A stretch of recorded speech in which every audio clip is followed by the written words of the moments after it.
So in this version of the exercise, we're just going to be playing arpeggios. And again, that's just 1, 3, 5, 7. It's all chord tones.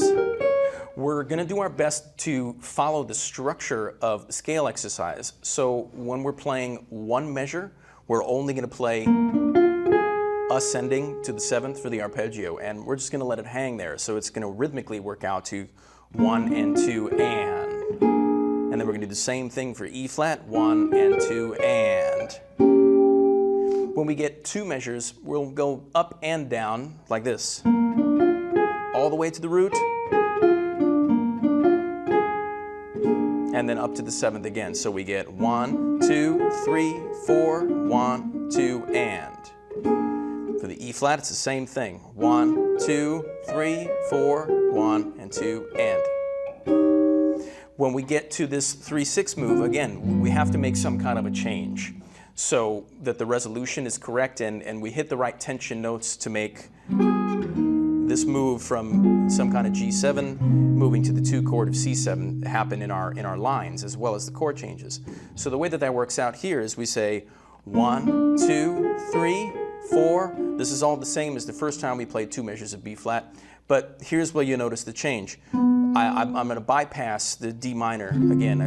I don't really care about it. It's not really that important to my harmony when I'm making a line on these changes. I'm going to play B natural, and that's going to change this arpeggio from a B flat 7 to a diminished. This all minor thirds. This B diminished, this B natural, D, F, and A flat. And if you know anything about diminished chords, you should know that this is all 4 diminished chords in the chord at once. So what that means is any one of these notes can be the root. We've got this diminished. If you're a guitar player, you probably know about this little minor third trick where we go, and this is all the inversions of the diminished. So because this chord, the diminished, this chord, and this chord, they're all the same, we've got simultaneously 4 diminished chords in here. That's got some really big impact on how we can make lines with the diminished sound as a tension of G7 to get us to the 2 chord of C minor, which gets us to the F7. So that's why I went from B flat 7 to the diminished, and I let this hang there, and you can already start to hear some inklings of some bebop phrasing that we'll get to in a little bit. So diminished, and then takes me to the 2 chord, which again I'm going to bypass. This is all going to be F7 arpeggio, just like it was in the scale exercise. So that's the same structure as we did with the previous ones. 1, 2, 3, 4, 1, 2, and.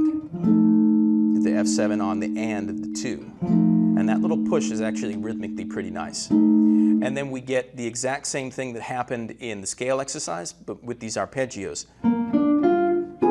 We get that flat 9th again for the G7 in the turnaround, and then the flat 7 of the F on the and of the 2 in this case, pulling us home to B flat. So the turnaround is just B flat 7 up and F7 up.